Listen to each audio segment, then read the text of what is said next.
Picture this: a single woman standing in the center of a training ground, surrounded by 267 of the world's most elite warriors. These aren't ordinary soldiers. They're Navy SEALs, men who've survived the most brutal military training on Earth. Men who've faced death in the darkest corners of the world and lived to tell about it. But today, something unprecedented is about to happen. Something that will challenge everything these warriors thought they knew about strength, respect, and what it truly means to be elite. Her name was Commander Sarah Chun, and she had just spoken 3 words that would echo through naval history. Kneel before me. What happened next wasn't just shocking, it was revolutionary. In the span of one afternoon, a single confrontation would expose the deepest flaws in America's most prestigious military unit and forever change how the Navy trains its most elite forces. This is the true story of the day. 267 Navy SEALs learned that their greatest enemy wasn't hiding in a foreign battlefield. It was staring back at them in the mirror. The incident that followed would be investigated by Pentagon officials, trigger congressional hearings, and ultimately lead to the complete restructuring of SEAL team protocols. But before we dive into those earth-shattering consequences, let's go back to where it all began, a routine training exercise that was anything but routine. The morning sun cast long shadows across Naval Amphibious Base Coronado as Commander Sarah Chun stepped out of her government-issued sedan. The California coastline stretched endlessly before her, but her mind wasn't on the scenic beauty. Today marked the beginning of the most important assignment of her 15-year naval career. At 38, Sarah had already broken more barriers than most officers dream of in a lifetime. She was the first Asian-American woman to graduate top of her class from the Naval War College, the youngest female officer to earn a PhD in military psychology, and the only woman to successfully complete the grueling Naval Special Warfare Advanced Leadership course. Her record was impeccable, her credentials unquestionable, yet she knew that none of that would matter to the men she was about to face. The Pentagon had handpicked her for Operation Mirror Shield, a classified initiative designed to address the growing crisis within Navy SEAL teams. Recent incidents of misconduct, hazing scandals, and toxic leadership had reached the highest levels of military command. Secretary of Defense Patricia Williams had made it clear the SEAL community needed immediate intervention, or they risked losing their elite status entirely. Sarah adjusted her crisp Navy uniform and checked her watch. 0800 hours. In 30 minutes, she would meet with Captain Marcus Rodriguez, the commanding officer of SEAL Team 7, to begin her psychological evaluation and leadership assessment of his unit. What neither of them knew was that this routine meeting would trigger a chain of events that would reshape naval special operations forever. Captain Rodriguez had been commanding SEAL Team 7 for 3 years, and his reputation preceded him. A 22-year veteran with 4 combat deployments, he had earned 2 Bronze Stars and a Purple Heart. His men respected him, feared him, and would follow him into hell without question. But Rodriguez also represented everything wrong with the old guard mentality that the Pentagon was trying to eliminate. As Sarah walked through the base gates, she noticed the subtle but unmistakable signs of a unit operating under immense pressure. Security personnel avoided eye contact. Administrative staff spoke in hushed tones, and there was a tension in the air that even civilian visitors could feel.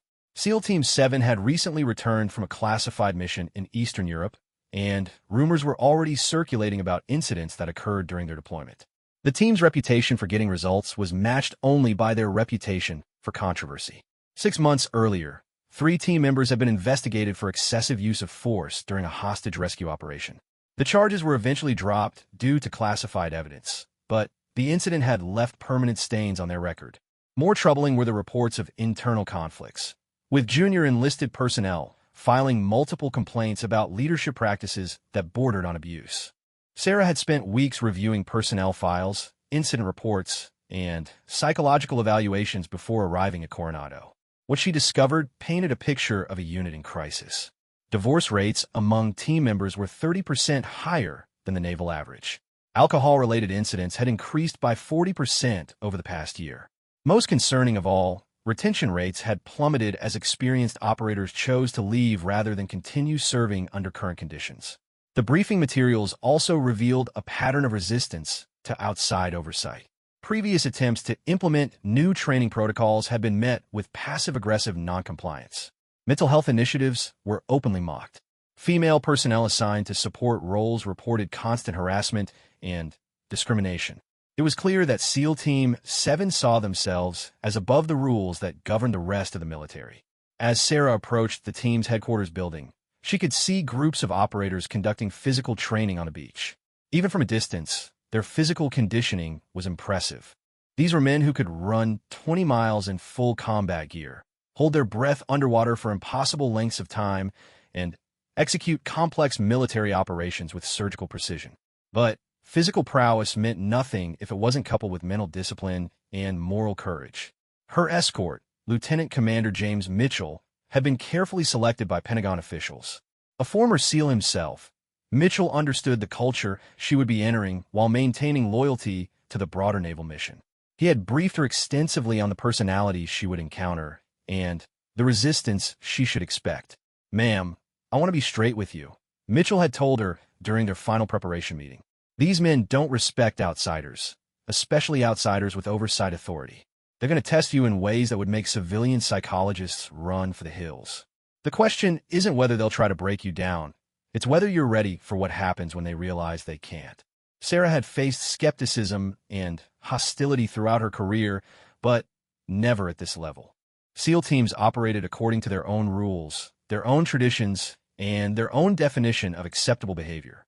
Her job was to determine whether those rules were compatible with modern military standards and contemporary leadership principles. The headquarters building was a modest two-story structure that belied the importance of the operations conducted within. As Sarah and Mitchell approached the entrance, several operators emerged from the building. They were clearly finishing a briefing session, carrying tactical folders and speaking in the abbreviated code language that special operations personnel use to communicate complex concepts quickly. One of them, a massive man with intricate tattoos covering his forearms, noticed Sarah's approach and nudged his companions. The conversation stopped immediately. All eyes turned toward her with the kind of predatory assessment that combat veterans use when evaluating potential threats.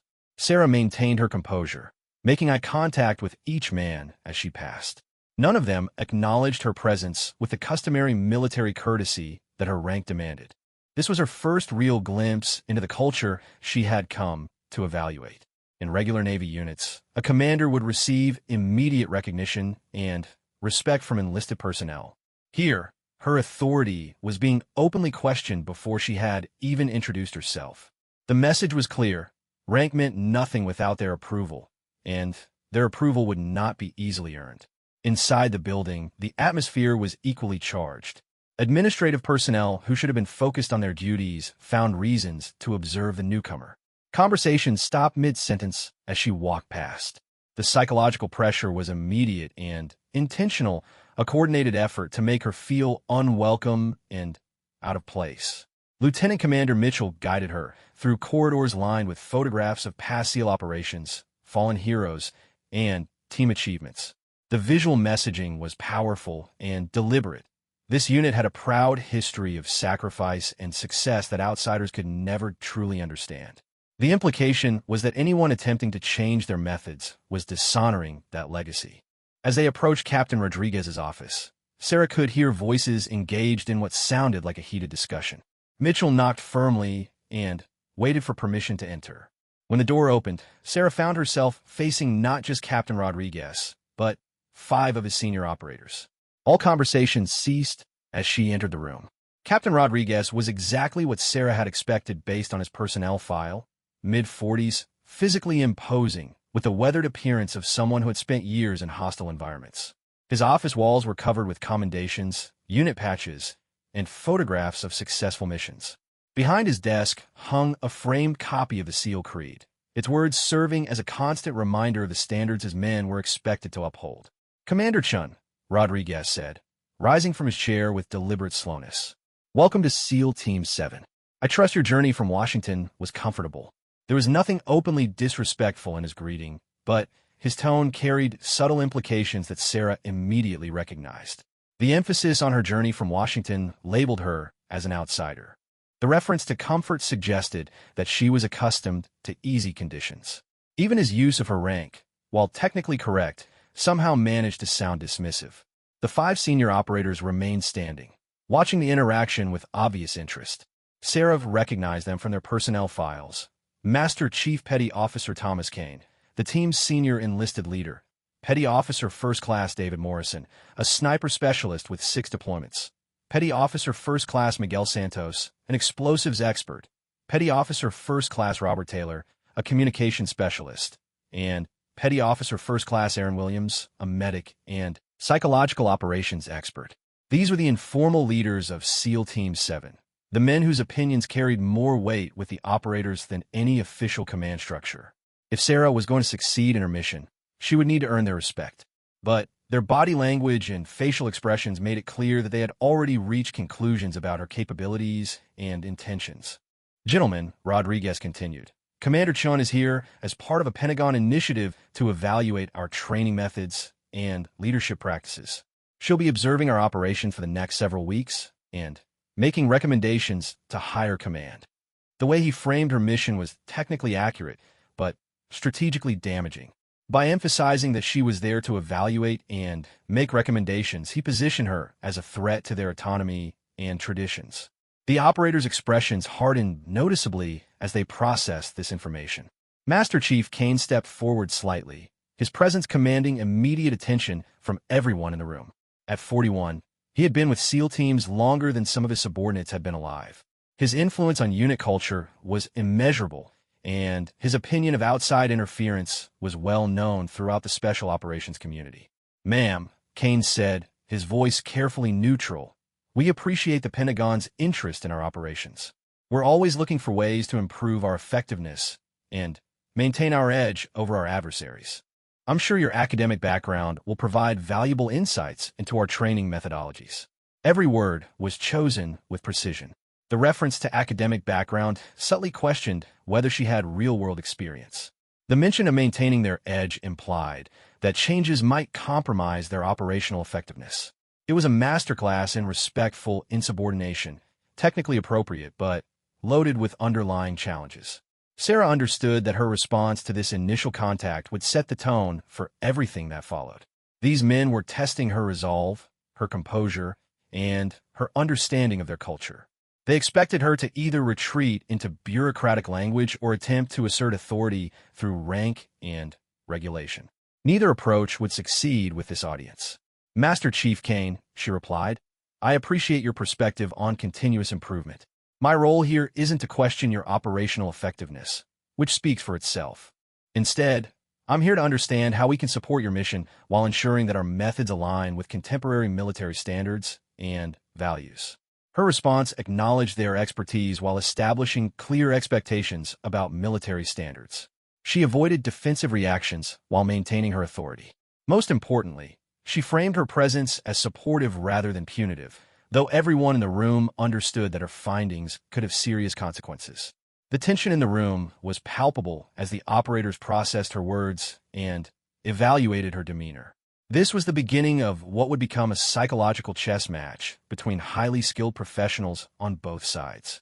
Sarah knew that every interaction over the coming weeks would be scrutinized and analyzed. These men would look for weaknesses, inconsistencies, and opportunities to undermine her credibility. What none of them could predict was how dramatically this careful dance of professional evaluation would escalate into something far more significant than anyone had anticipated. The first week of Sarah's evaluation period passed with deceptive calm.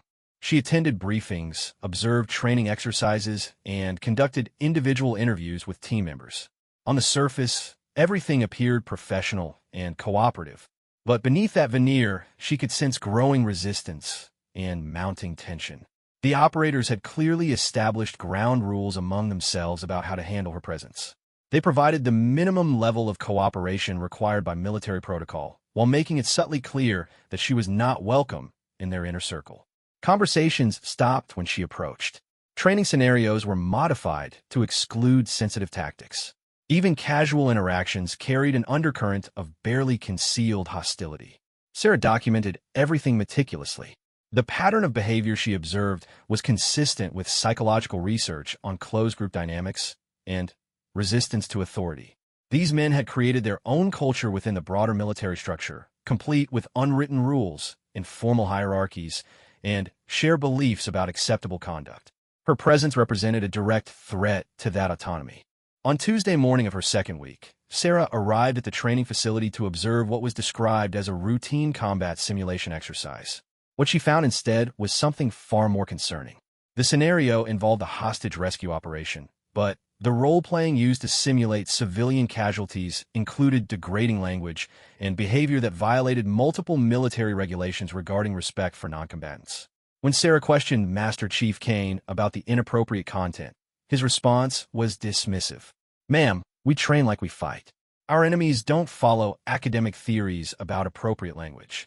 We need to prepare our operators for the psychological realities of combat environments." It was a carefully crafted answer designed to make her appear naive and out of touch with operational realities. The other operators watched the exchange with obvious interest, waiting to see how she would respond to this challenge to her authority and expertise. Sarah recognized the trap being set. If she insisted on enforcing regulations, she would be labeled as someone who prioritized paperwork over mission effectiveness. If she remained silent, she would be seen as weak and ineffective. "Master Chief," she replied, "I understand the importance of realistic training. However, there's a difference between preparing for harsh realities and normalizing behavior that undermines the values we're sworn to protect. Our methods matter as much as our results." Kane's expression hardened slightly. "With respect, ma'am, our methods have kept Americans alive and completed missions that others couldn't handle. We've earned the right to train according to our professional judgment." The conversation was spiraling toward open confrontation, with the entire training group watching. Sarah realized that this moment would define her relationship with the team for the remainder of her evaluation period. The operators expected her to either back down or escalate to a formal disciplinary action that would damage her credibility and effectiveness. Instead, she chose a different approach. "Master Chief, let's continue this discussion privately after the exercise concludes. I'd like to understand your perspective more fully before making any formal assessments." This response surprised everyone present. It avoided immediate confrontation while maintaining her authority and preserving Kane's dignity in front of his subordinates. More importantly, it demonstrated that she was capable of strategic thinking rather than reactive responses. The training exercise continued, but the atmosphere had changed. The operators were now acutely aware that their actions were being evaluated not just for technical proficiency, but for adherence to military standards they had grown accustomed to ignoring. The casual bravado that characterized their normal interactions was replaced by careful self-monitoring. During lunch break, Sarah overheard fragments of heated conversations between team members. The word politician was mentioned several times, along with unflattering references to Pentagon bureaucrats and career officers who had never faced real combat. She was being characterized as an outsider who threatened their brotherhood and their methods without understanding their sacrifices.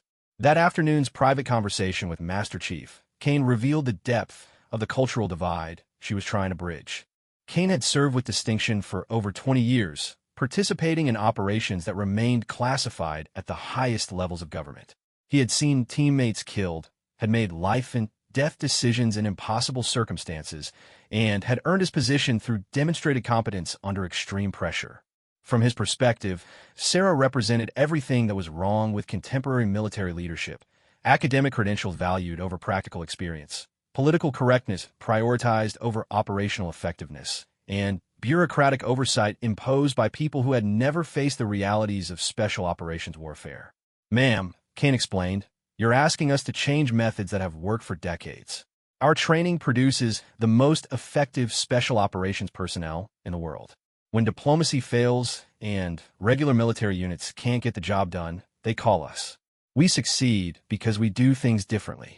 We push harder, train tougher, and demand more from our people than anyone else in the military." Sarah listened carefully, recognizing the valid points within Kane's argument while identifying the problematic assumptions that needed to be addressed.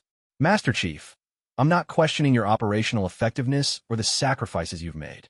What I'm concerned about is whether our training methods are sustainable and whether they align with the values we're supposed to represent." The conversation continued for over an hour, with both participants gradually understanding the fundamental differences in their perspectives. Kane saw military effectiveness as the primary consideration, with other factors being secondary concerns. Sarah believed that how they achieved their objectives was as important as the objectives themselves, particularly given the changing nature of modern warfare and society's evolving expectations of military professionals. By Thursday of that week, the tension within the unit had reached a breaking point. Sarah's presence was affecting normal operations, with operators second-guessing themselves and looking to their leaders for guidance on how to handle the ongoing evaluation. Captain Rodriguez called a meeting with his senior leadership to address the growing concerns. "Gentlemen," Rodriguez began, "we need to discuss the elephant in the room. Commander Chen's evaluation is impacting our unit cohesion and operational readiness. I'm getting questions from operators about whether they need to modify their training methods, change their language, or alter their techniques based on our observations." Petty Officer First Class Morrison spoke up first. "Sir, with respect, this feels like we're being asked to justify everything we do to someone who's never been in combat. The commander has impressive academic credentials, but has she ever had to make split-second decisions while people are shooting at her? Has she ever had to use whatever means necessary to bring her teammates home alive?" The sentiment was echoed by others in the room. These men had earned their expertise through years of dangerous service, and they resented being evaluated by someone they perceived as having theoretical knowledge without practical experience. The fact that Sarah was a woman added another layer of complexity to their resistance, though none of them would openly acknowledge gender as a factor in their opposition. Petty Officer First Class Santos raised a more tactical concern. "Sir, if we have to worry about how every training exercise will be interpreted in Washington, we're going to lose our edge. Our enemies don't care about sensitivity, training, or appropriate language. They'll use whatever psychological tactics they can to break our people. We need to train our operators to handle that reality." Captain Rodriguez found himself in a difficult position. He agreed with many of his team's concerns about outside interference and academic oversight, but he also understood the political realities facing the special operations community. Recent scandals involving other SEAL teams had created intense pressure for reform, and resistance to that pressure could have serious consequences for their unit's future. "Look," Rodriguez said, "none of us asked for this evaluation, but it's happening whether we like it or not. We can either work with Commander Chun and try to influence her findings, or we can resist her presence and risk having changes imposed on us without our input. I know which option I prefer." Master Chief Kane leaned back in his chair, considering the captain's words. "Sir, what if we demonstrate our training methods directly rather than just describing them? Let Commander Chun participate in some of our exercises so she can understand what we actually do and why we do it that way." It was a suggestion that would prove more consequential than anyone in the room could have imagined. The idea of having Sarah participate directly in SEAL training exercises had never been seriously considered. Standard protocol called for observers to maintain distance from active training to avoid interference and ensure objective evaluation. But Kane's suggestion offered a potential solution to their growing conflict.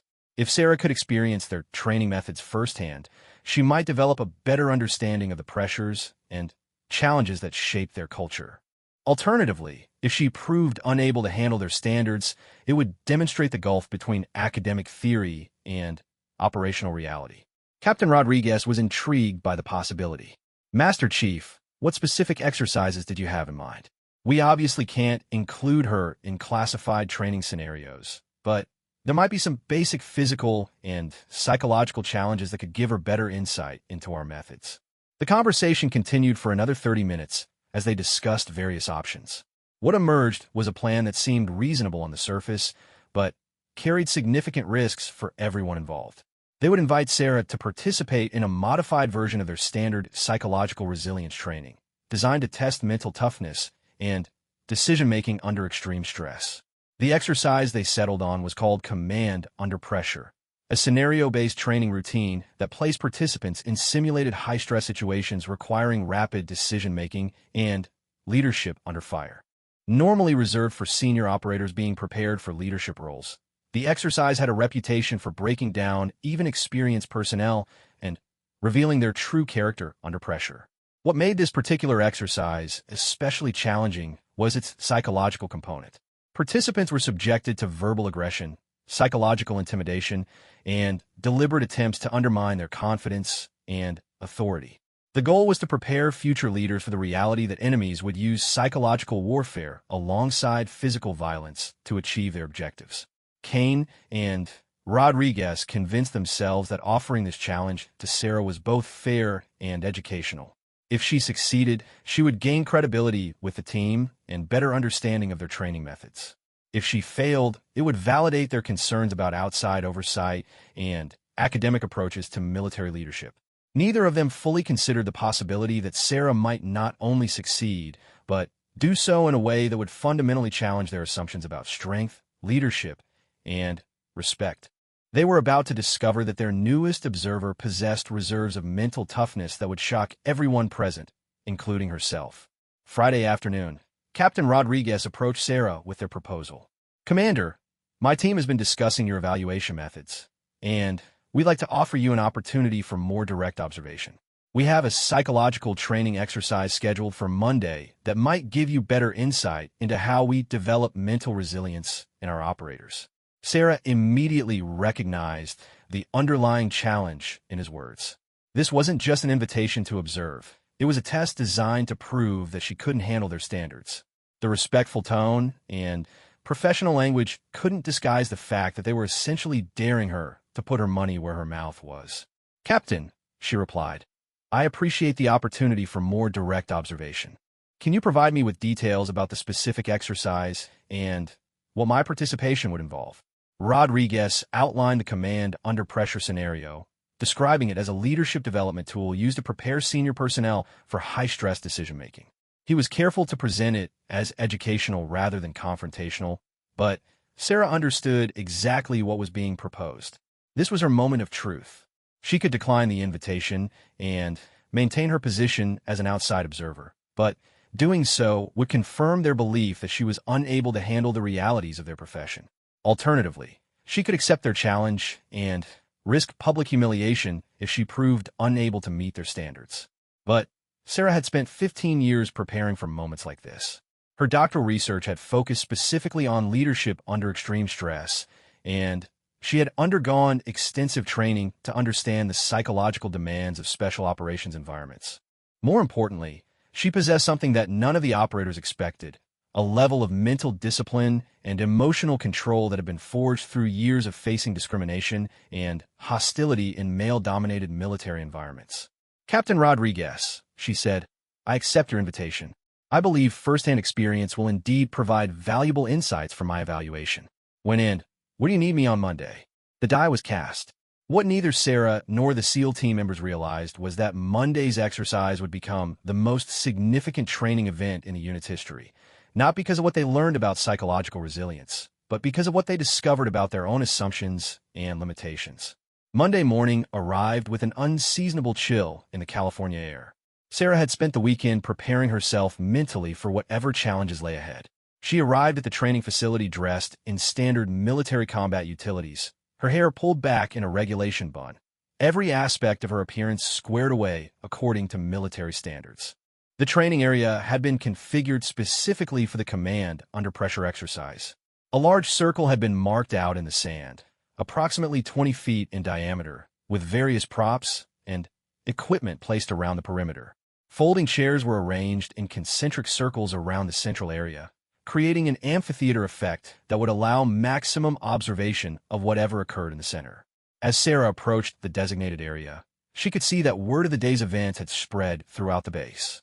What was supposed to be a routine training exercise now had an audience of nearly 267 personnel, not just SEAL Team 7 members, but operators from other units, support personnel, and even some officers from other branches who had found reasons to be present. The psychological pressure was immediate and intentional. This wasn't just about testing Sarah's individual capabilities. It had become a public spectacle designed to either validate or humiliate her in front of the entire special operations community at Coronado. The stakes couldn't have been higher. Captain Rodriguez stood near the center of the circle, conferring with Master Chief Kane and the other senior operators who would be running the exercise. Their body language conveyed confidence and anticipation. These men had seen dozens of personnel go through this training, and they had never encountered anyone who couldn't be broken down through their systematic psychological pressure techniques. "Good morning, Commander Chun," Rodriguez called out as she approached. "Are you ready to begin our leadership evaluation exercise?" The way he phrased the question was masterful psychological manipulation. By calling it a leadership evaluation exercise rather than a training scenario, he had shifted the focus from learning to testing. The implication was that her performance would be evaluated and judged, with the entire audience serving as witnesses to either her success or failure. "Good morning, Captain," Sarah replied. "I'm prepared to participate in whatever scenario you have designed." Her response was carefully measured to avoid showing either overconfidence or anxiety. She understood that every word and gesture would be analyzed for signs of weakness or uncertainty. The psychological warfare had already begun before the formal exercise even started. Master Chief, Kane stepped forward to explain the rules and objectives. "Ma'am, the Command Under Pressure exercise is designed to simulate the psychological stress of combat leadership. You'll be placed in the center of the circle and given a series of increasingly difficult leadership scenarios to resolve. Our operators will act as both your subordinates and as hostile forces attempting to undermine your authority and decision-making capability." He paused to let the implications sink in. The goal is to maintain effective command presence and make sound tactical decisions while under intense psychological pressure. The exercise continues until either you successfully complete all scenarios or you request to be relieved from the exercise. Sarah recognized the trap embedded in Kane's explanation. The phrase "request to be relieved" was military terminology for admitting failure and asking to be removed from duty. If she used those words, she would be acknowledging that she couldn't handle the demands of leadership under pressure. But if she refused to quit regardless of what they put her through, she risked being seen as too stubborn to recognize her own limitations. "Understand, Master Chief," she replied. "What are the specific scenarios I'll be facing?" Kane exchanged glances with Captain Rodriguez before responding. "Ma'am, the scenarios are designed to be unpredictable to maximize stress and test adaptability. You'll receive your mission briefing once the exercise begins." This was another psychological technique designed to increase anxiety. By refusing to provide specific details about what she would face, they were forcing her to prepare for anything while being able to prepare for nothing. The unknown is always more frightening than the known, and they were using that basic psychological principle to their advantage. Sarah took her position in the center of the circle as the 267 personnel arranged themselves in the surrounding chairs. The atmosphere was electric with anticipation. Many of the observers had never seen a female officer subjected to this particular training regimen, and the novelty of the situation added an extra layer of tension to an already charged environment. Captain Rodriguez raised his voice to address the entire gathering. "Ladies and gentlemen, today's exercise will demonstrate the command under pressure training methodology that we use to develop leadership resilience in our special operations personnel. Commander Chun has volunteered to participate in order to better understand our training methods and their effectiveness." His introduction was technically accurate, but strategically devastating. By emphasizing that she had volunteered, he made it clear that whatever happened to her was her choice. By describing it as a demonstration for her benefit, he positioned the entire audience as evaluators of her performance rather than witnesses to a learning experience. The first scenario began deceptively simply. Sarah was told to imagine that she was leading a small unit in a hostile environment and needed to coordinate an extraction while under enemy fire. Several operators positioned themselves around the circle and began shouting contradictory information, simulating the chaos and confusion of combat communications. "Commander, we've got enemy contact to the north," one operator yelled. "No, ma'am, the enemy is approaching from the east," another contradicted. "We've got wounded personnel who need immediate evacuation," a third voice added. "The extraction helicopter is taking fire and may have to abort," came another report. Sarah began processing the information and issuing orders with the calm professionalism that had served her throughout her career. She prioritized the wounded personnel, established defensive positions, and coordinated with the extraction team using standard military protocols. Her responses were tactically sound and demonstrated clear thinking under pressure. But the operators were just getting started. As the scenario continued, the psychological pressure increased dramatically. The simulated enemy contact became more intense, the contradictory information more confusing, and the time pressure more severe. Operators began questioning her orders, challenging her authority, and deliberately creating additional chaos to test her ability to maintain control. "Ma'am, that order doesn't make sense," one operator shouted. "You're going to get us all killed." "Commander, you need to abort this mission right now," another demanded. "This is exactly why women shouldn't be in combat leadership positions," a voice called out from somewhere in the circle. The last comment crossed a line from professional training into personal attack, and Sarah could feel the anger rising in her chest. This was no longer about testing tactical decision-making under pressure. It had become a deliberate attempt to provoke an emotional response that would discredit her performance. But Sarah had faced variations of this same psychological warfare throughout her entire military career. Every promotion, every assignment, every evaluation had included people who questioned whether a woman belonged in positions of authority. She had developed mental discipline techniques that allowed her to process anger and frustration without letting those emotions compromise her judgment.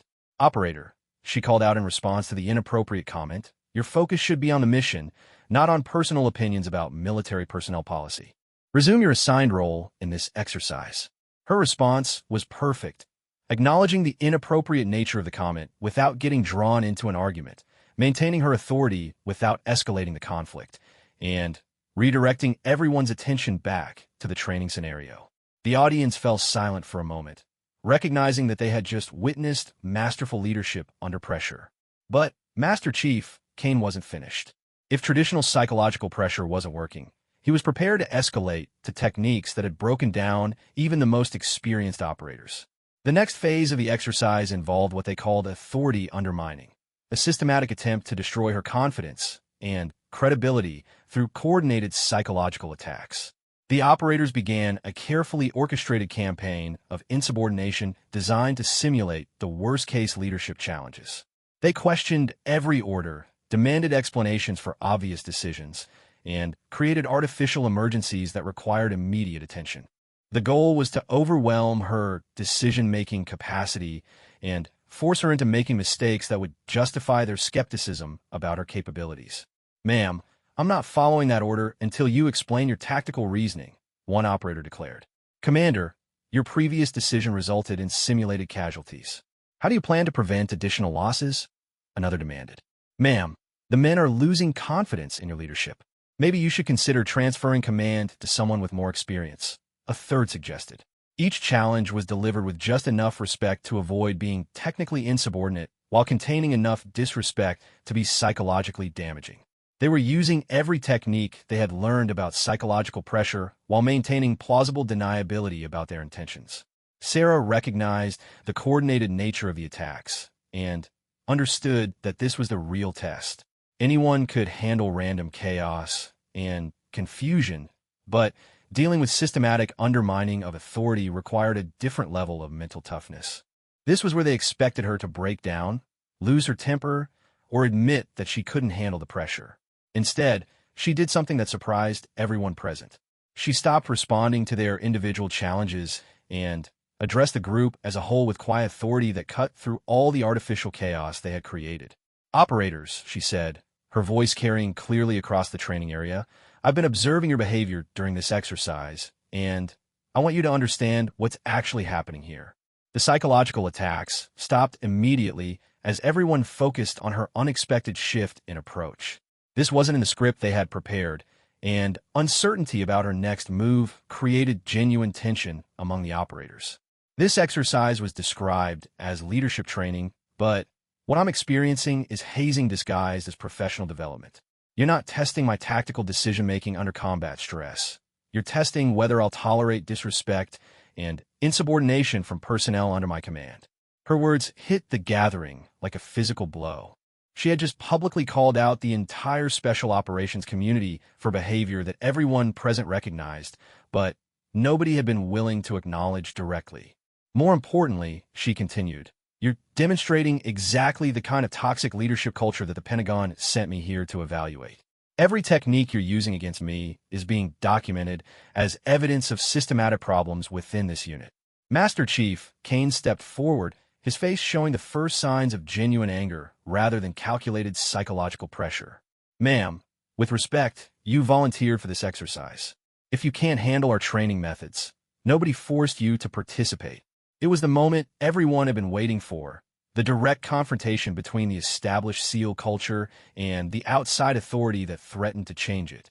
The entire audience held its breath as they waited to see how Sarah would respond to Kane's challenge.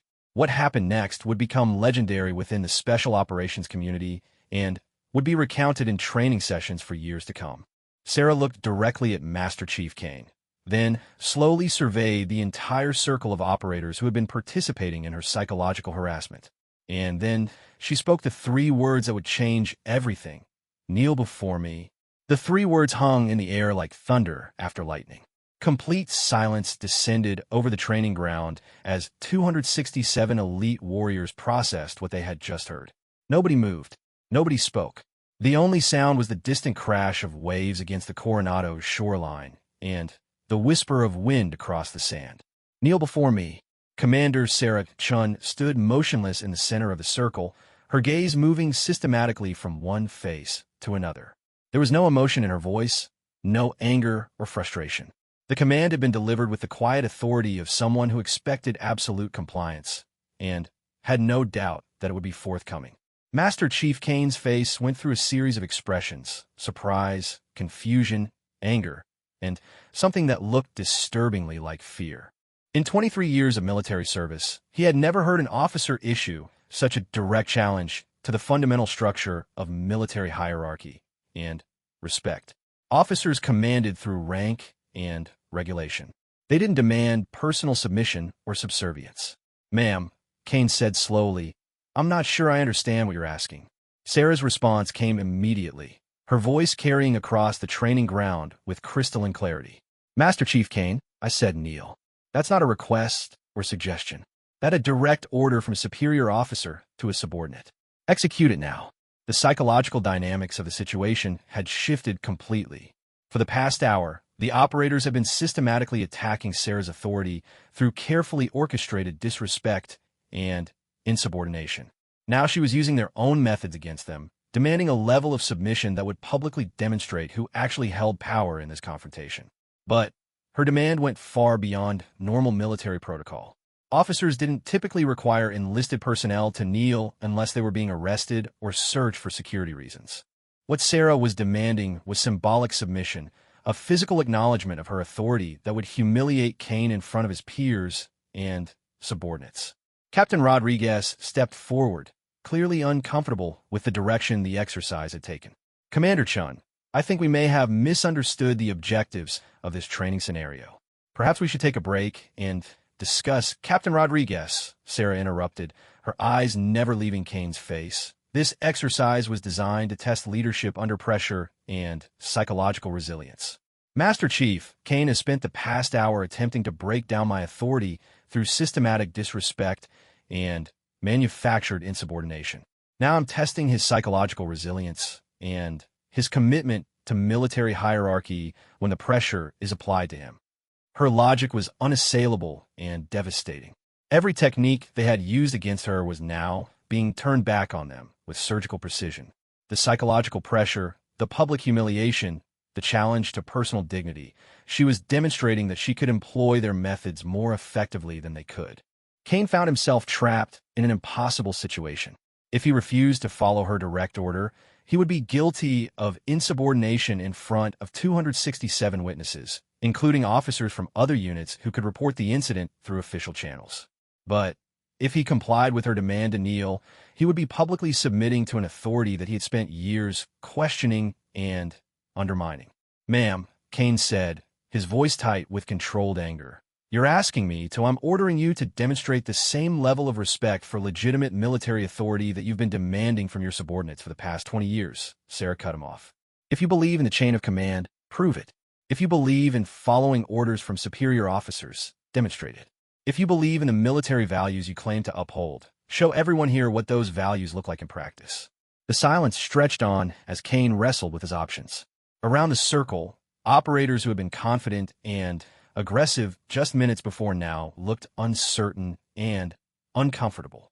They were watching their senior leader face the same type of psychological pressure they had been applying to Sarah, and they were beginning to understand how it felt to be on the receiving end of systematic authority challenges. Petty Officer First Class Morrison shifted nervously in his seat. The exercise had started as an opportunity to demonstrate their superiority over an outside evaluator. Now it felt like they were watching their entire unit culture being dissected and exposed as fundamentally flawed. Master Chief, Sarah continued, every operator in this circle has been watching you challenge my authority for the past hour. They've been learning from your example about how to treat superior officers who don't meet your personal standards of acceptability. Now, they're going to learn what real military discipline looks like. She paused, letting her words sink in before delivering her final point. You have 30 seconds to comply with my direct order.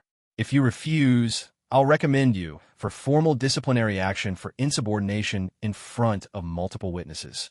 If you comply, we'll continue this exercise and explore what it really means to maintain command presence under psychological pressure. Kane looked around the circle at faces he had known for years. These were men who respected him, followed him, and looked to him for leadership in the most dangerous situations imaginable. What happened next would define his relationship with them for the remainder of his career. But Kane was also a professional military operator who had sworn an oath to uphold military law and follow lawful orders from superior officers. Despite his personal feelings about Sarah's authority and qualifications, she was technically correct about the chain of command and his obligations as an enlisted service member. The 30 seconds felt like an eternity to everyone present. Then, slowly and deliberately, Master Chief Thomas Kane lowered himself to one knee in the center of the circle. The symbolism was unmistakable. The most senior enlisted member of SEAL Team 7, a man whose reputation for toughness was legendary throughout the special operations community, had submitted to the authority of an officer he had been systematically disrespecting. The reaction from the assembled crowd was immediate and dramatic.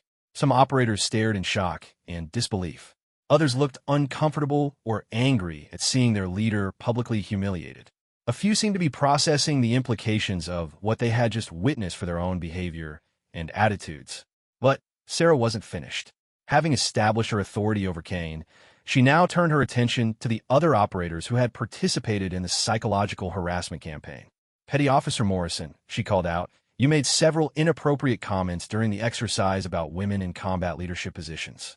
I want you to explain to everyone present how those comments contributed to the training objectives. Morrison's face went pale as he realized that he was now in the spotlight. Ma'am, the exercise was supposed to be realistic, and the exercise was supposed to test leadership under pressure, Sarah interrupted. What you provided was gender-based harassment disguised as training realism. That's not psychological pressure. That's discrimination. Stand up and explain to your teammates why you think discrimination makes better warriors. Morrison remained seated, clearly hoping that someone would intervene to protect him from the same treatment he had been inflicting on Sarah. But Captain Rodriguez was staying silent, recognizing that any intervention would undermine Sarah's demonstration of legitimate authority. Stand up, Petty Officer Morrison, Sarah repeated. You were confident enough to challenge my qualifications in front of everyone here. Now show that same confidence in defending your methods. Reluctantly, Morrison rose from his chair.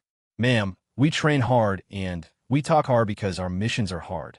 Sometimes that includes language that might seem inappropriate to outside observers. Outside observers? Sarah responded immediately. Petty Officer Morrison, I outrank you. I have more education than you. I have more leadership experience than you. The only thing that makes me an outside observer in your mind is my gender. Is that what you're telling everyone here? Morrison realized he had walked into another trap. Any answer he gave would either confirm Sarah's accusation of gender bias or force him to acknowledge her legitimate qualifications and authority. The psychological pressure he was experiencing was exactly what Sarah had endured for the past hour, but now he was the one struggling to maintain his composure under hostile questioning. Ma'am, I didn't mean to imply. What you meant to imply is exactly what you did imply, Sarah cut him off. You used gender-based intimidation because you thought it would be effective against me and entertaining for your teammates. Now I want you to explain to Master Chief Kane, who is currently kneeling because he respects the chain of command, why your approach was more professional than his. The comparison between Kane's reluctant submission to authority and Morrison's continued resistance highlighted the inconsistency in their behavior. Kane, despite his personal feelings, was following military protocol. Morrison was continuing to resist legitimate authority even after being directly challenged about his inappropriate conduct. Sarah turned to address the entire group. For the past hour, you've been demonstrating what you call leadership training. What I've experienced is systematic harassment, insubordination, and gender-based discrimination. You've shown me exactly why the Pentagon is concerned about SEAL unit culture and why changes are necessary. She gestured toward Kane, still kneeling in the center of the circle. Master Chief, Kane understands military discipline even when he disagrees with orders. He's demonstrating what real military professionalism looks like under pressure. The rest of you have been demonstrating what toxic leadership culture looks like when it's challenged. Captain Rodriguez finally spoke up. Commander Chun, I think we've achieved the training objectives for today's exercise. Perhaps we should— Captain Rodriguez, Sarah interrupted. The exercise continues until all participants have demonstrated their understanding of military hierarchy and appropriate conduct. We have 266 more personnel present who have been observing everything that's happened here. I want to make sure they understand what they've witnessed. The implications of her statement were staggering. She wasn't just addressing the SEAL Team 7 operators who had directly participated in harassing her. She was making it clear that everyone present, from other SEAL Teams, support personnel, and visiting officers, was now part of her evaluation and subject to her authority as the senior officer present. The balance of power in the entire gathering had shifted completely. What had started as an attempt by SEAL Team 7 to demonstrate their dominance over an outside evaluator had become a masterclass in legitimate authority and psychological dominance. Sarah had taken their own methods and used them more effectively than they ever could. But the most shocking part was yet to come.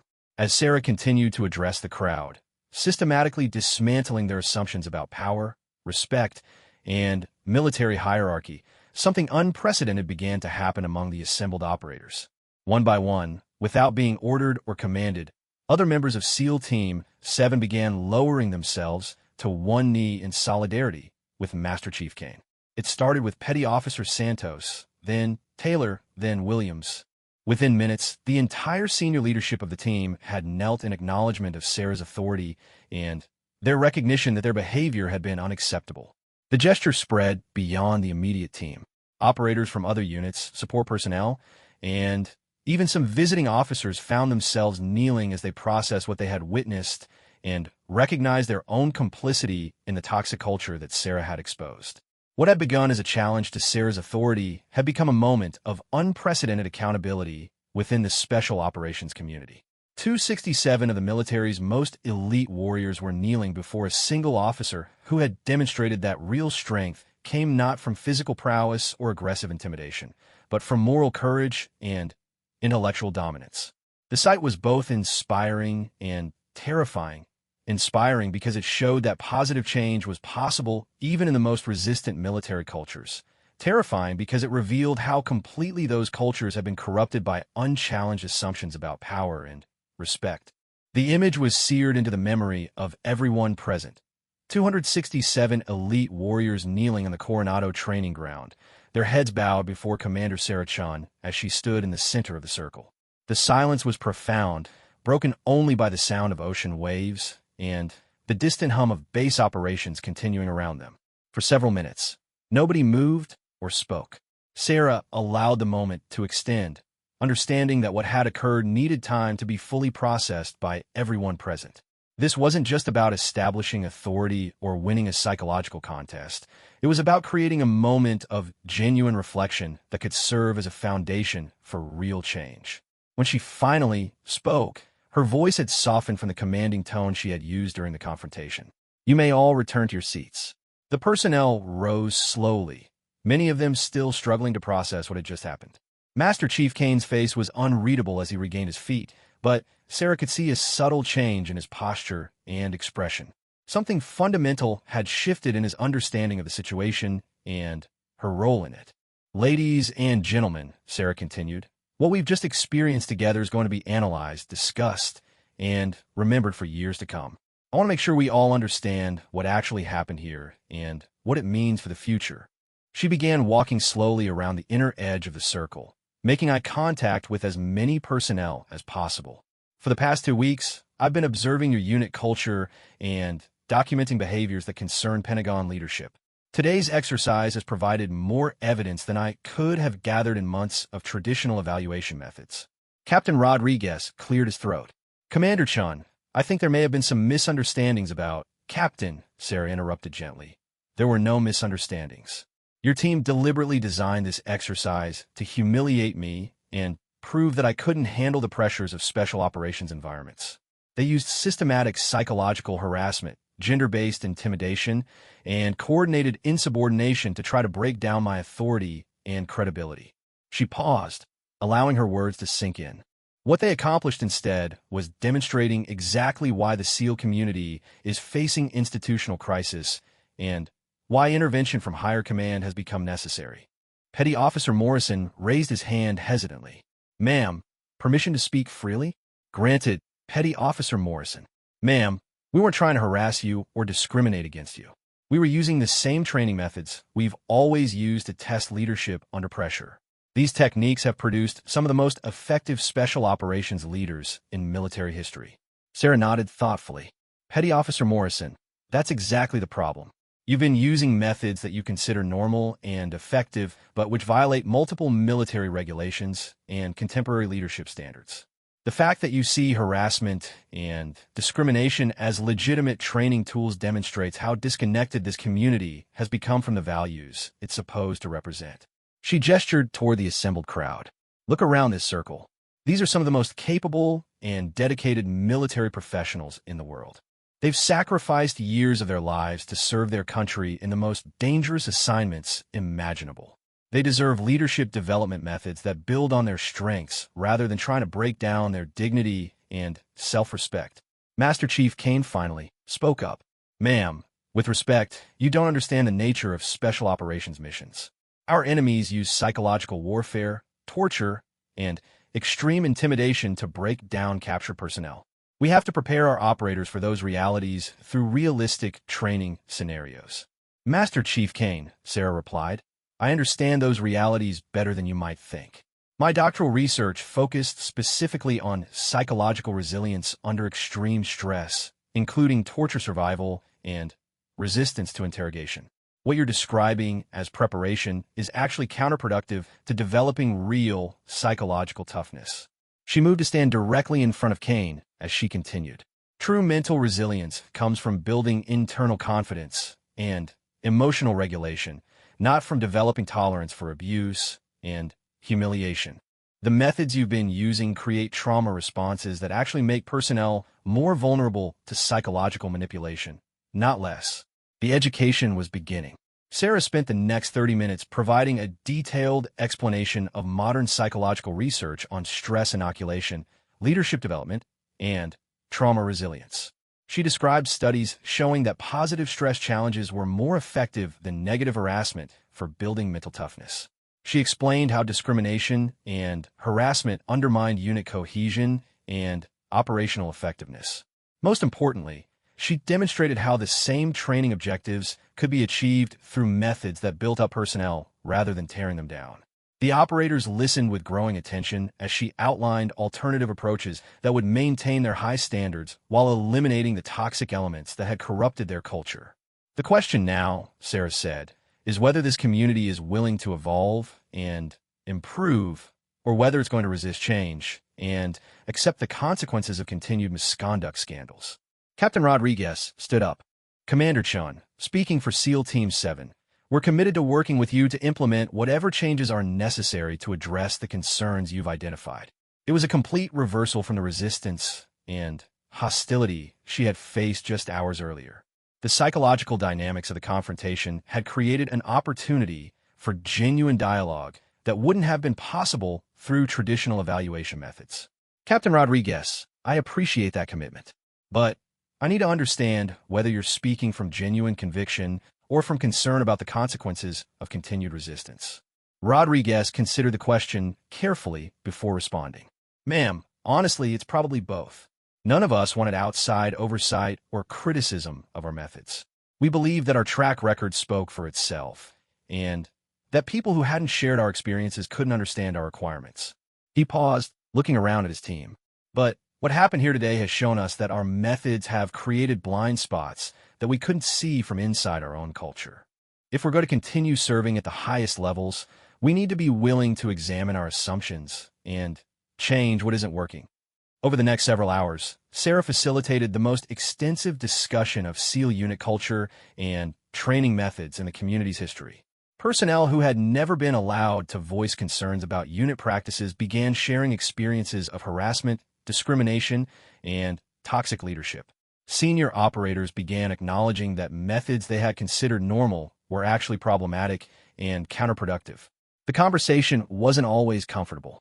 Years of accumulated resentment and unaddressed problems came to the surface as personnel felt safe enough to speak honestly about their experiences. But the dialogue was also healing in ways that nobody had expected. Petty Officer Williams, the team medic, described how he had been prevented from reporting stress injuries because seeking help was considered weakness. Petty Officer Santos talked about watching talented operators leave the teams rather than continue tolerating harassment and discrimination. Even Master Chief Kane admitted that he had perpetuated training methods that he now recognized as potentially harmful. The hardest part, Kane said during one particularly emotional moment, is accepting that we've been hurting people we care about while thinking we were making them stronger. Some of the operators we've lost might still be with us if we had better methods for developing resilience and leadership. By late afternoon, a completely different dynamic had emerged among the assembled personnel. Instead of the defensive resistance that had characterized their initial interactions with Sarah, there was genuine curiosity about alternative approaches and willingness to experiment with new methods. Sarah had come prepared for this possibility. Over the following days, she introduced modified training scenarios that maintained the psychological challenges necessary for special operations preparation while eliminating the harassment and discrimination elements that had previously been considered essential. The new methods focused on building confidence through progressive challenges rather than breaking down resistance through systematic humiliation. They emphasized positive leadership modeling rather than survival under toxic authority figures. Most importantly, they created space for personnel to develop their own psychological resilience techniques rather than simply enduring whatever was imposed on them. The results were remarkable. Within 2 weeks, unit cohesion had improved noticeably as personnel felt safer expressing concerns and supporting teammates who were struggling. Training effectiveness actually increased as operators focused on skill development rather than survival under hostile conditions. Most significantly, the culture of secrecy and resistance to outside oversight began to dissolve as personnel recognized that change could be beneficial rather than threatening. 3 months later, SEAL Team 7 had become a model for the rest of the special operations community. Their training methods were being studied and replicated by other units. Their retention rates had improved dramatically. Most importantly, their operational effectiveness had increased as they focused their energy on mission preparation rather than internal conflicts and psychological warfare. The transformation wasn't limited to SEAL Team 7. Word of what had happened at Coronado spread throughout the military, triggering similar evaluations and changes in other elite units. The incident became a case study in leadership schools, demonstrating how toxic cultures could be changed through moral courage and psychological expertise. Commander Sarah Chun received the Navy Commendation Medal for her role in transforming special operations training methods. But, more significantly, she had proven that positive change was possible even in the most resistant military environments when leaders were willing to confront uncomfortable truths and demand accountability. Master Chief Kane, who had initially been her strongest opponent, became one of her most effective allies in implementing new training protocols. The respect he had shown by kneeling when ordered had evolved into genuine appreciation for leadership methods that built up his personnel rather than tearing them down. "Commander," Kane said during one of their final meetings, "I need to apologize for how we treated you initially. We were so focused on protecting our traditions that we couldn't see how those traditions were actually harming the people we cared about most." "Master Chief," Sarah replied, "the important thing isn't what happened in the past. It's what we do with what we've learned moving forward. Your willingness to change and grow has made all the difference in this transformation." The incident at Coronado became known throughout the military as the day 267 SEALs knelt. It was remembered not as a moment of humiliation or defeat, but as a turning point when elite warriors chose growth over pride, accountability over resistance, and genuine strength over toxic traditions. Years later, personnel who had been present that day would describe it as one of the most important learning experiences of their military careers. They had witnessed firsthand how real leadership worked, not through intimidation and harassment, but through moral courage, intellectual strength, and the willingness to demand the best from people rather than simply demanding their submission. The three words, "kneel before me," had shocked 267 Navy SEALs not because they represented an abuse of authority, but because they demonstrated what authority looked like when it was exercised with purpose, principle, and genuine concern for the people being led. In the end, it wasn't about kneeling, it was about standing up for values that made their service meaningful and their sacrifices worthwhile.